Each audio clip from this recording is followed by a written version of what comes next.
കൂട്ടുകാരെ, നമുക്ക് അന്നേരം ലെമൺ റൈസ് ഉണ്ടാക്കാം. അത് അധികം ഉണ്ടാക്കുന്നത് തമിഴ്നാട്ടിലാണ്. കുട്ടികൾക്ക് സ്കൂളിൽ പോകുമ്പോ ലഞ്ച് ബോക്സിലൊക്കെ വെച്ച് കൊടുക്കാൻ വേണ്ടിയിട്ട് വേഗം ഉണ്ടാക്കാൻ പറ്റുന്ന നല്ലൊരു സാധനമാണ്. അത് നമുക്ക് കൂടി ഉണ്ടാക്കി നോക്കാം, എങ്ങനെ ഉണ്ടെന്ന് നോക്കാം.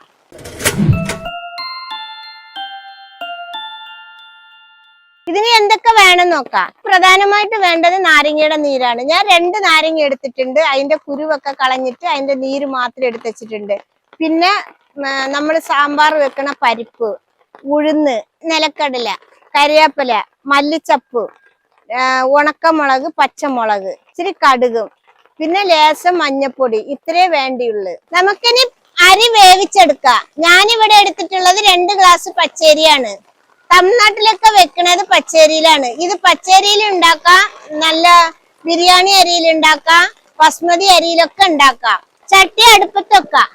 ഇനി നമുക്ക് ഇതിൽ കുറച്ച് വെള്ളം ഒഴിച്ചിട്ട് നന്നായിട്ട് തിളപ്പിക്കാം. എന്നിട്ട് നമുക്ക് അരി വേവിച്ച് ചോറാക്കി എടുക്കാം. നമുക്ക് ചോറ് വേവിച്ചിട്ട് ഊറ്റിയെടുക്കാനുള്ളതാണ്. അപ്പൊ കുറച്ച് വെള്ളം കൂടിയാലും കുഴപ്പമൊന്നുമില്ല. ഞാനിച്ചിരി അധികം വെള്ളം വെച്ചിട്ടുണ്ട്. ഇനി നമുക്ക് അതിൽ പാകത്തിന് ഉപ്പിടാം വെള്ളത്തിൽ. അപ്പൊ ചോറിൽ ഉപ്പ് പിടിക്കുമല്ലോ.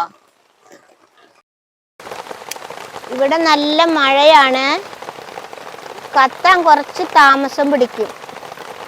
ഓലക്കൊടിയൊക്കെ നനഞ്ഞിട്ടേ തണുത്തിരിക്കുക, നനഞ്ഞിട്ടല്ല, പതുക്കെ കത്തണുണ്ട്.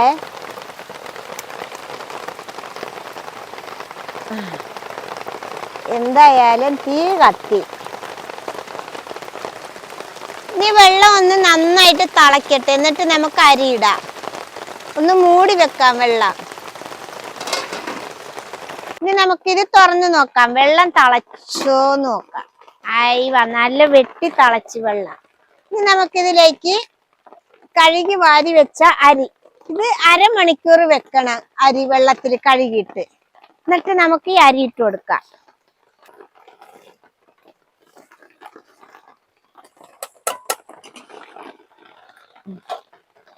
ഈ ചോറ് ഇനി ഒന്ന് വേകട്ടെ, അതുവരെയും കൂടി നമുക്ക് തീ വെക്കാം. പച്ചരി പെട്ടെന്ന് വേവും. നമ്മൾ ചോറക്കണ അത്ര വേവൊന്നുമില്ല. ഒരു 2-3 തള തിളച്ച പച്ചരി നന്നായിട്ട് നമുക്ക് ആവശ്യത്തിനുള്ള വേവ് അത് കിട്ടും. 3 ദിവസമായി മഴ തുടങ്ങിയിട്ട് കേട്ടോ. മഴ ഇതുവരെ മാറേണ്ട ഒരു ലക്ഷണവും കാണുന്നില്ല. ഇനി നമുക്ക് ചോറായോ എന്ന് നോക്കാം.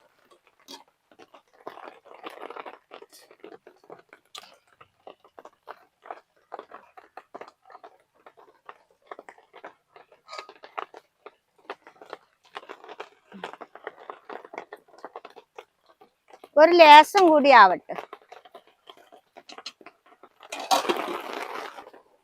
നമുക്കിനി ഒന്നുകൂടി നോക്കാം വെന്തിക്കണമെന്ന്.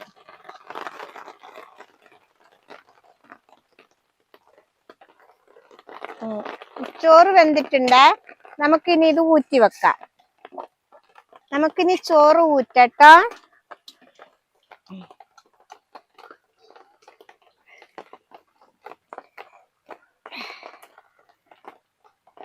ചോറ് ഒഴുകി പോണ്ടു തോന്നുന്നുണ്ട്.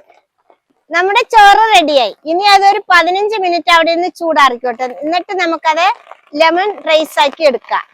നമുക്കിനി ചട്ടി അടുപ്പത്ത് വെക്കുക. ഞാനിവിടെ ഒരു ചീനച്ചട്ടിയാണ് എടുത്തിട്ടുള്ളത്. പിന്നെ ഏത് പാത്രത്തിൽ ഉണ്ടാക്കാം. ഈ ചട്ടി ചൂടായി. നമുക്ക് ഒരു 2-3 സ്പൂൺ എണ്ണ ഒഴിക്കാം. എണ്ണ നന്നായിട്ട് ചൂടായി. നമുക്കിനി ഇതിൽ കടുക് ഇട്ട് കൊടുക്കാം. കടുക് പൊട്ടിയതിന് ശേഷം നമുക്ക് 1 സ്പൂണ് ഉഴുന്നിട്ട് കൊടുക്കാം. അതെന്താ? 1 സ്പൂണ് ഉഴുന്ന്, 1 സ്പൂണ് നമ്മൾ സാമ്പാറൊക്കെ വെക്കണ പരിപ്പ് ഇട്ട് കൊടുത്തിട്ട് നന്നായിട്ട് ഇളക്കാം. പക്ഷെ ഇത് ഇട്ട് കൊടുക്കുമ്പോഴൊക്കെ നല്ല തീ കുറച്ച് വെക്കണേ, അല്ലെങ്കിൽ ഒക്കെപ്പാടെ കിടന്ന് കരിഞ്ഞു പോകും. ഇനി നമുക്ക് കടല ഇട്ട് കൊടുക്കാം. ഞാനൊരു ചെറിയ സ്പൂണില് 2 സ്പൂൺ കടല എടുത്തിട്ടുണ്ട്. ഇനി നന്നായിട്ടൊന്ന് വേകട്ടെ. ചെറിയ തീയിൽ വേണം ഇളക്കാൻ, അല്ലെങ്കിൽ അടി പിടിക്കുകയും ചെയ്യും, കരിയും ചെയ്യും. അതില്ലാതിരിക്കാനാണ് ചെറിയ തീ വെച്ച് കൊടുക്കാൻ പറയുന്നത്. ഒരു ചെറിയ കഷ്ണം ഇഞ്ചി ചെറുതായിട്ട് അരിഞ്ഞതാണ് ഇട്ട് കൊടുത്ത് ഒരു പച്ചമുളക് 4ആയിട്ട് കീറിയതാണ്. പിന്നെ ഒരു ഇച്ചിരി കരിവേപ്പില ഇട്ട് കൊടുക്കാം. ഒരു 2 വറ്റൽമുളക് 3ആയിട്ട് മുറിച്ചതിട്ട് കൊടുക്കാം. ഇനി ഇത് നന്നായിട്ടൊന്ന് ഒരു ബ്രൗൺ കളർ വരെ ആവട്ടെ. പിന്നെയും പറയാണ്, തീ വളരെ കുറച്ച് വെച്ചിട്ട് വേണം ഇതൊക്കെ വറുത്തെടുക്കാന്, അല്ലെങ്കിൽ കരിഞ്ഞു പോവേ. ഞാനിവിടെ ഇട്ടിട്ടുള്ളത് വറുത്ത കടലയാണ്.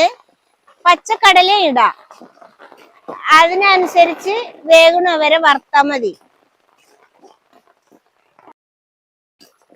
ഇതിൽ നമുക്കിനി ഒരു 1/4 സ്പൂണ് മഞ്ഞപ്പൊടി ഇട്ട് കൊടുക്കാം. ഒരു 1/4 സ്പൂണ് കായപ്പൊടി. ഇത് മഞ്ഞ കളർ അധികം വേണമെങ്കിൽ മഞ്ഞപ്പൊടി ലേശം അധികം ഇടാം കേട്ടോ. നമുക്കിനി അതിൽ നാരങ്ങ നീര് ഒഴിച്ചു കൊടുക്കാം. നാരങ്ങ നീര് ഒഴിച്ചു കൊടുക്കുമ്പോ തീ കെടുത്തിട്ട് വേണം ഒഴിച്ചു കൊടുക്കാന്.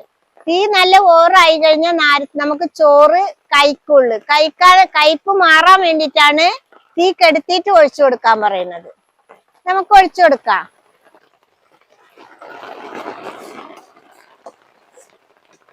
ഇനി നമുക്കിതിൽ ചോറിട്ട് കൊടുക്കാം. നീ ഇട്ട ചോറ് ഞാൻ ഇളക്കാം. അപ്പൊ അതൊക്കെ പിടിച്ചിട്ടെടുക്ക്. നമുക്കിനി ഇതിന്റെ മല്ലി ഇലയും കൂടി ഇതിൽ ഇട്ട് കൊടുക്കാം.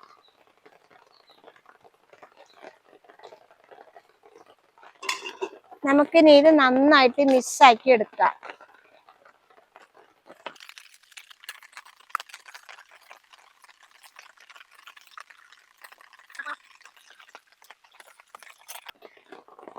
ചോറിൽ ഉപ്പിട്ടത് കൊണ്ടാണ് ഞാൻ മസാലയിൽ ഉപ്പിടാത്തത് കേട്ടോ.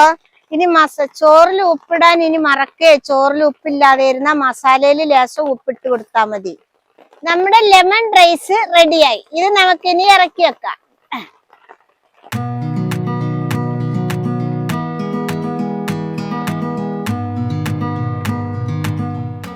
നമ്മുടെ ലെമൺ റൈസ് റെഡിയായി.